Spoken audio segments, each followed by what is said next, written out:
Hello বন্ধুরা, আবার একটা নতুন ফ্রেশ ভিডিওতে সবাইকে স্বাগত জানাচ্ছি।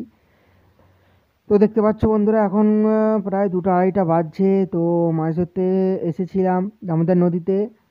দেখতে পাচ্ছ 3টে ছিপ বাড়িয়েছি, ফার্স্ট হোক। আর এক দাদা বা কাকা মুন্দেশ্বরী নদীর কথা জিজ্ঞাসা করছিলেন যে মুন্দেশ্বরী নদীতে কীরকম মাছ খাচ্ছে।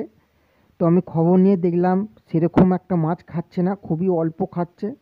দামোদর নদীতে এখন যেমন টুকটাক সবাই মাছ পাচ্ছে, ছোট হোক বড় হোক, তো মুন্দেশ্বরী নদীতে সেরকম খাচ্ছে না অতটা। সেই জন্য ও আমি একদিন যাব মুন্দেশ্বরী নদীতে বন্ধুরা। তো তোমাদেরকে অবশ্যই ভিডিও করে আমি বলে দেবো যে কেমন খাচ্ছে কি না। আর যেসব শিকারীরা বা আমার বন্ধুগণ যারা ভিডিওটা দেখেন, যদি একটুও ভালো লেগে থাকে আমার ভিডিও, অবশ্যই বন্ধুরা তোমরা চ্যানেলটি সাবস্ক্রাইব করবে ও ভালো লাগলে আমাকে কমেন্ট করবে। কিছু জানার থাকলে অবশ্যই কমেন্ট করবে। আমি যতটুকু জানি বলে দেওয়ার চেষ্টা করব। আমি যদি 1% জেনে থাকি সেইটাও আমি বলে দেওয়ার চেষ্টা করব।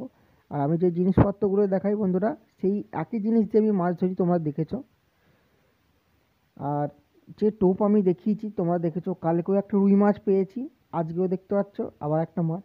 তো 2 ঘন্টার মধ্যে তোমার মাছ হয়ে যাবে, এটা আমি আশা করতে পারি। যেমন আমার খাচ্ছে 2 ঘন্টার মধ্যে একটা হলেও মাছ হয়ে যাবে। ঠিক আছে, যে টোপ আমি দেখিয়েছি বন্ধুরা, পাউরুটির সাদা টোপ, এখন শীতকালে যেটা খুব চলছে বা ট্রেন্ডিংয়ে আছে, এই টোপটা দিয়ে আমি প্রায় রোজেরই মাছ ধরি। তোমরা দেখেছো বন্ধুরা ভিডিওতে, একটা ছোটোখাটো হলেও আমি মাছ পাই।